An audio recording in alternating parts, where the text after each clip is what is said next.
Olá, bem-vindos a esta nossa exploração. Hoje a gente vai mergulhar num texto que, olha, é muito mais que uma simples carta antiga. Com certeza. É descrito assim como um verdadeiro tratado teológico, sabe? A Epístola das Epístolas. Talvez o maior resumo de teologia do Novo Testamento. Estamos falando da carta de Paulo aos Romanos. Exatamente. É um documento, assim, de um peso extraordinário. Pessoas importantes ao longo da história, tipo Calvino, viram nela uma espécie de chave mestra, sabe? Capaz de abrir portas para entender as escrituras mais a fundo. Nossa, A influência dela na história, na teologia, é simplesmente imensa. As fontes que a gente consultou, sabe, introduções, comentários, mostram um quadro bem fascinante. e a nossa missão aqui é justamente tentar desvendar um pouquinho desse tesouro, né? Usando essas fontes como nosso guia. A gente quer explorar o contexto, as mensagens principais e por que essa carta continua falando tanto com a gente séculos depois. Preparados para essa análise? Vamos lá! Ótimo, então vamos começar a montar o cenário. Primeiro, quem escreveu essa carta tão importante e quando? Bom, a autoria é bem sólida. Atribuída ao apóstolo Paulo, o consenso entre os estudiosos é muito forte, sabe? Baseado em evidências da própria carta, o estilo, a teologia e também testemunhos bem antigos. Hoje em dia, quase ninguém sério contesta isso. Entendi. E a data? As pistas indicam ali por volta de 57 depois de Cristo. Paulo provavelmente estava em Corinto, na Grécia. Isso, no finalzinho da terceira grande viagem missionária dele. Ele estava organizando uma ajuda financeira importante para levar para o pessoal lá na Judéia, mas a cabeça dele já estava pensando mais longe, sabe? No Ocidente. Que interessante essa dinâmica, né? Terminando uma coisa, mas já de olho na próxima. E que próximo passo? Espanha. Mas antes disso, Roma. Para quem exatamente ele estava escrevendo? Era gente que ele conhecia? Então, aí que está um ponto-chave. Ele escreve para uma comunidade cristã que já existia em Roma, sim, mas que ele não tinha fundado. E ele ainda não tinha visitado pessoalmente. Ah, ele não conhecia eles pessoalmente. Não, ele deixa isso claro na carta. A origem dessa igreja é meio misteriosa, assim. As fontes descartam aquela ideia mais antiga de que Pedro fundou, sabe? Aham. O mais provável, segundo os estudiosos, é que tenha começado com judeus que se converteram lá em Jerusalém, no Pentecostes, e voltaram para Roma. Ou talvez outros cristãos, tipo comerciantes, viajantes, anônimos, que levaram a fé para a capital. Faz sentido. E o mais importante dessa comunidade, pelo que as análises mostram, é que ela era mista. Tinha cristãos de origem judaica e um número cada vez maior de cristãos de origem gentílica, ou seja, não judeus. Uma mistura, então? Uma mistura. E nem sempre era uma convivência fácil, viu? Principalmente depois de um evento histórico bem marcante. Lá por 49 depois de Cristo, o imperador Cláudio expulsou os judeus de Roma. Ah, a famosa expulsão de Cláudio. Essa mesma. Por causa de uns tumultos que um historiador romano, o Suetônio, liga a um tal de Crestus, que provavelmente era uma confusão com o nome Cristo, né? Isso está até no livro de Atos. Nossa, essa expulsão deve ter mexido muito com a igreja lá em Roma. Como é que as fontes descrevem esse impacto? Exato, mexeu muito.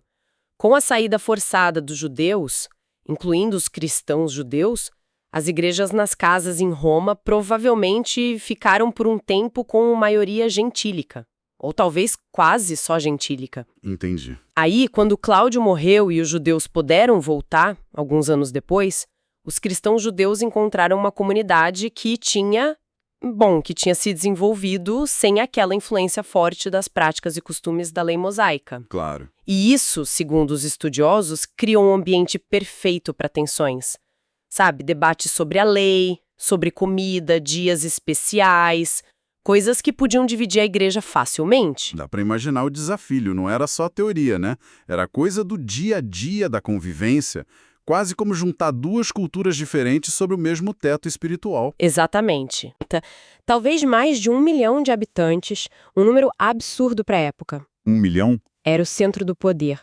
Militar, político, econômico, cultural. Mas também era, segundo os relatos antigos, que as fontes comentam, Um lugar de contrastes enormes.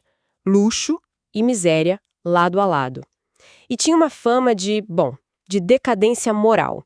Era vista como um resumo do mundo, sabe? Com tudo de bom e de ruim. Faz sentido. Para um missionário estratégico como Paulo, firmar o evangelho em Roma era fundamental. Era como alcançar o mundo inteiro, simbolicamente. Totalmente estratégico. Mas isso levanta uma pergunta.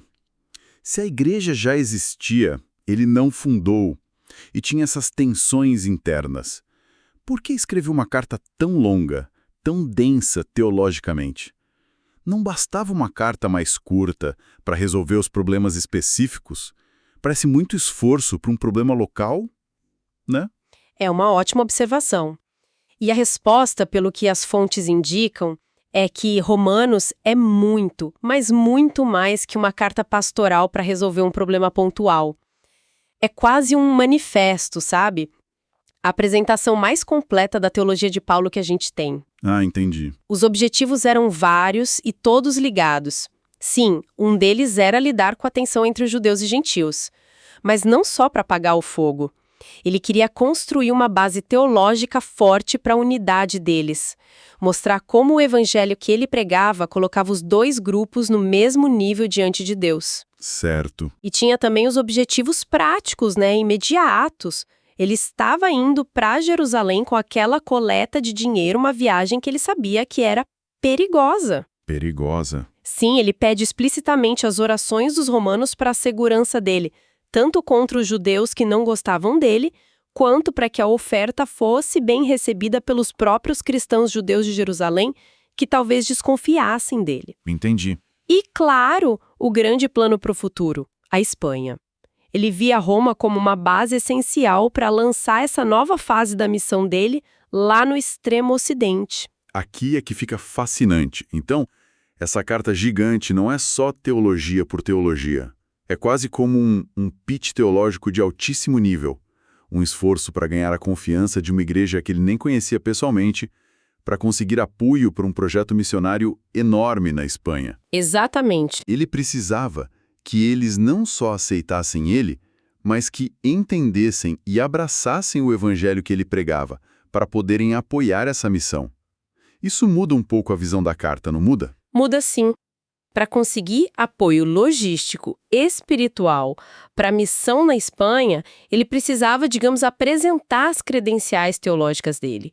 Precisava que a igreja em Roma estivesse totalmente alinhada com a visão dele do evangelho. Por isso tão detalhada. Por isso, tão detalhada, tão argumentativa. E, fazendo isso, ele cumpre o objetivo maior dele, articular de forma clara e completa o evangelho da graça de Deus, a mensagem da vida dele. Alguns estudiosos até chamam de carta profilática. Profilática? Como assim? Tipo uma vacina. Paulo estaria vacinando a igreja de Roma contra possíveis erros de doutrina, apresentando a verdade na forma mais pura como um antídoto preventivo. Entendido. Nossa, que complexidade de propósitos. Então vamos ao centro da questão. Qual é a grande mensagem? O fio que amarra tudo isso? O tema central, que Paulo já anuncia logo no começo e desenvolve na carta toda, é a justiça de Deus que se revela no Evangelho. Mas para chegar na solução, ele primeiro mostra o problema, de forma bem forte. O diagnóstico primeiro, né? Exato.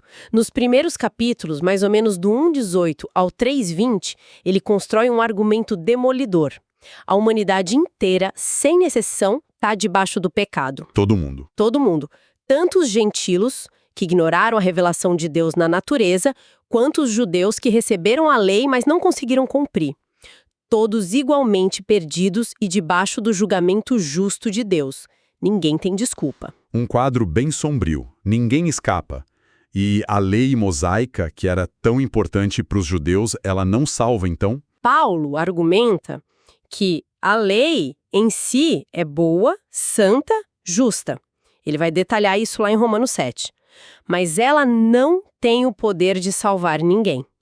Na verdade, por mostrar o padrão perfeito de Deus, a lei acaba mostrando a nossa incapacidade de alcançar esse padrão. Ela deixa o pecado ainda mais claro, ela mostra a doença, mas não dá a cura. Ok, cenário traçado. Todo mundo doente, A lei não cura. Cadê a esperança? Qual é a solução que Paulo apresenta? A solução vem totalmente de fora da gente. Vem de Deus. É a justificação de Deus.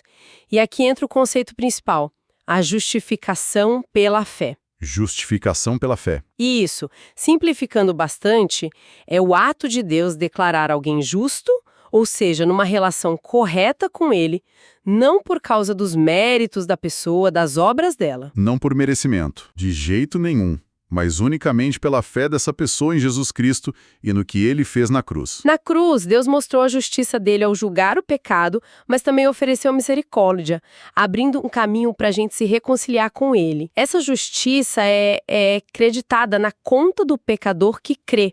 É um presente, recebido pela fé.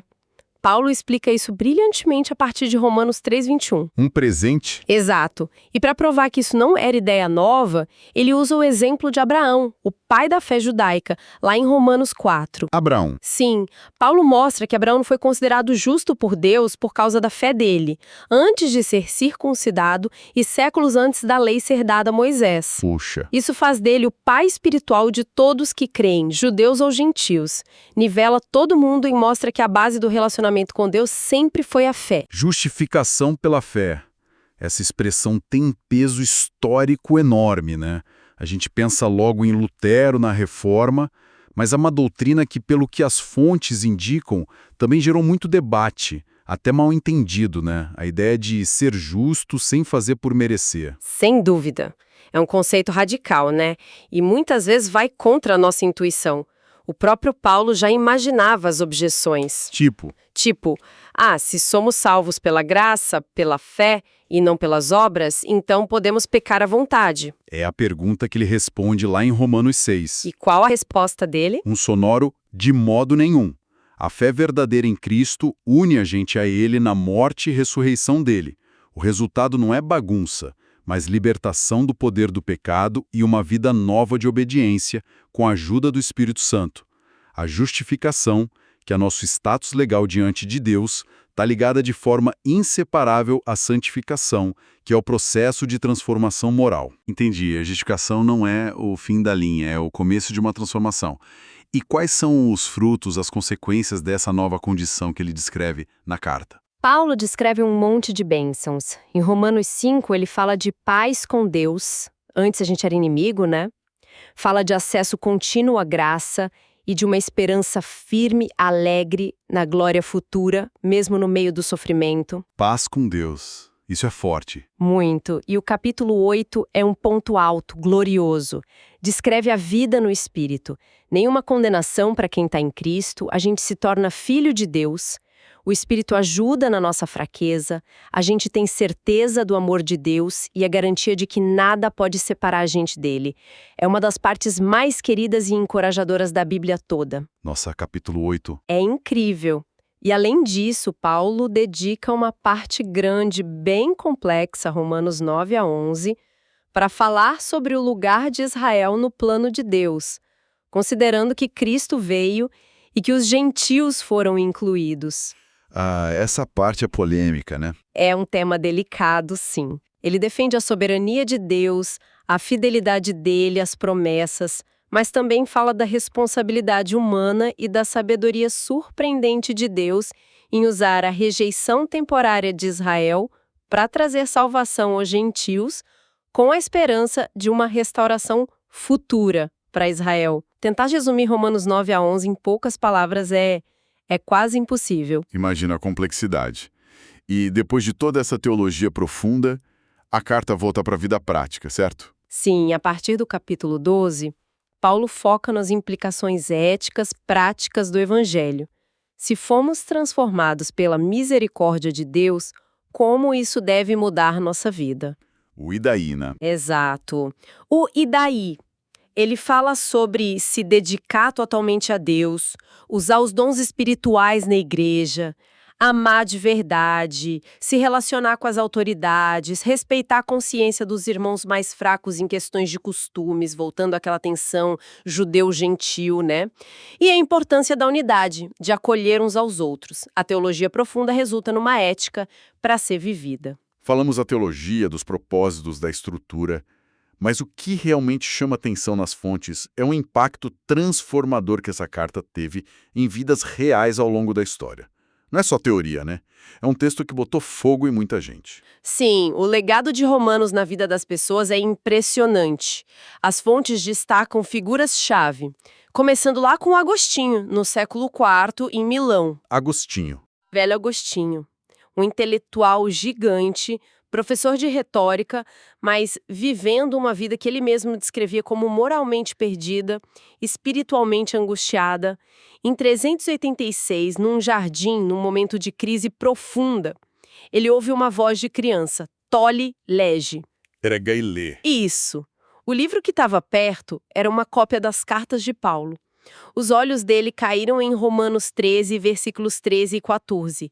Uma chamada para abandonar a vida desregrada e se revestir do Senhor Jesus Cristo.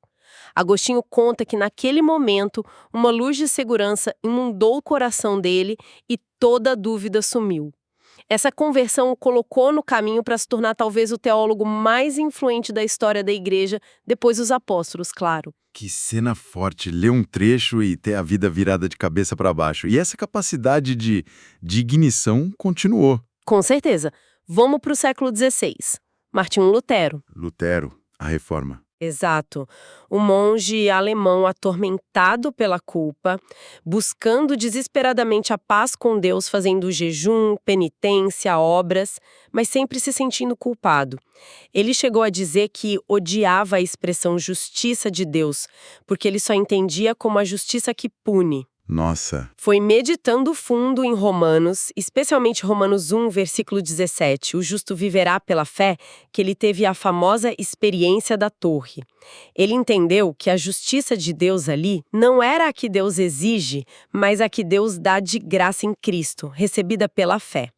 Essa descoberta não só trouxe paz para ele, mas foi a faísca que acendeu a reforma protestante, mudando o mapa da Europa. É impressionante como uma ideia de um versículo pode ter um impacto tão gigantesco. E tem mais exemplos marcantes nas fontes. Tem sim. Pulamos para o século XVIII, na Inglaterra. Uma época meio formal, fria espiritualmente na igreja anglicana. John Wesley. Wesley, metodistas, né? Isso. Um pastor dedicado, mas insatisfeito com a própria fé. Em maio de 1738, ele foi, quase sem querer, numa reuniãozinha numa rua chamada Aldersgate, em Londres. Lá ele ouviu alguém lendo o prefácio de Lutero ao comentário de Romanos. O prefácio de Lutero de novo. Sim, Wesley descreveu depois que, enquanto ouvia a descrição da mudança que Deus faz no coração pela fé em Cristo, ele sentiu o próprio coração sendo estranhamente aquecido. Ele sentiu que confiava em Cristo, só em Cristo, para a salvação.